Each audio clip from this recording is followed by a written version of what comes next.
research cognitive behavioral therapy.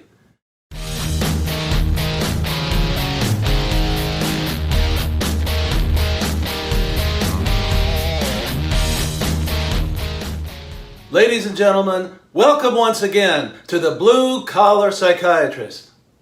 Are you considering psychotherapy at this time?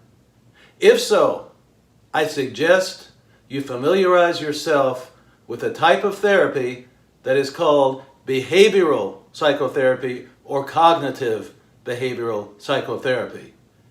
It has several advantages. Number one, it is time limited.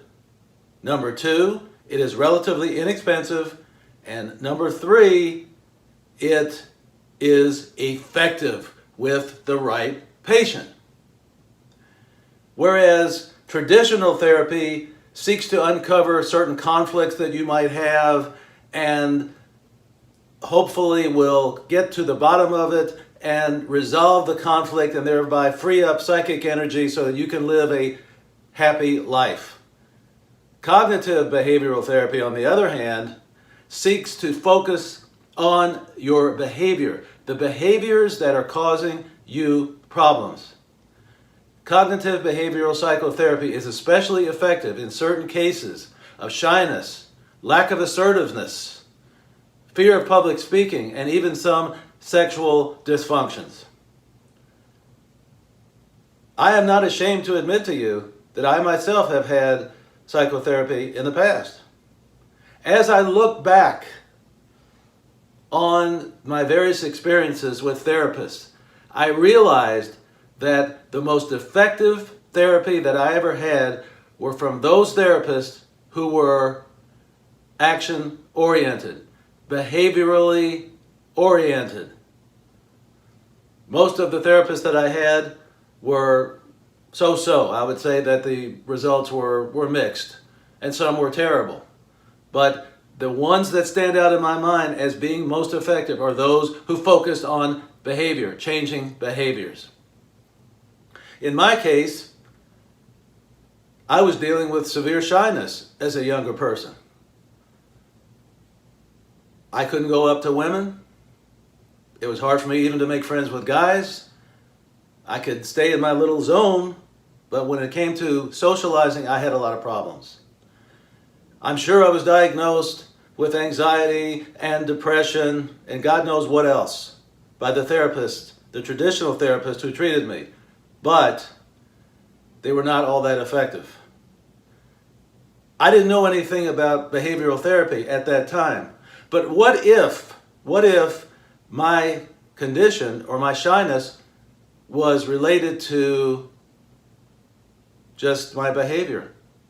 And what if it could be improved? My ability to speak with other people could be improved by learning techniques step by step of breaking the chain of this yoke that was around my neck called shyness.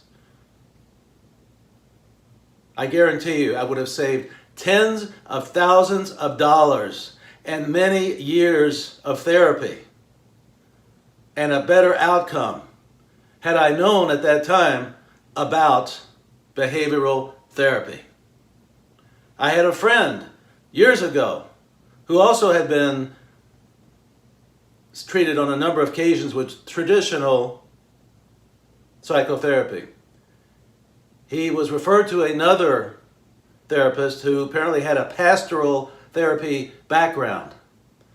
And my friend sat down in the chair. He was already conditioned to start complaining about what was wrong and what had happened the last week and the week before that and who he was angry at. And this went on, as in the past, with me, year after year.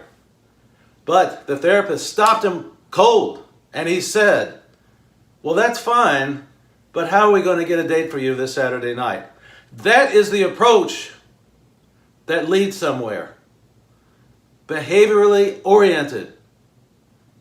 Change the behavior and you change a person's life.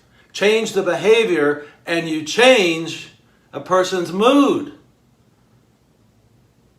Therefore, I again say to you this: research cognitive behavioral therapy. It may or may not appeal to you. It may or may not be effective for you. I don't know. Ask around. Ask if you know people who have gone to behavioral therapists, or perhaps call the local psychological or psychiatric association. But you owe it to yourself to investigate and research this very effective type of therapy for some patients. Ladies and gentlemen, as always, I remind you, drink! And drink abundantly from the fountain of life. See you next time!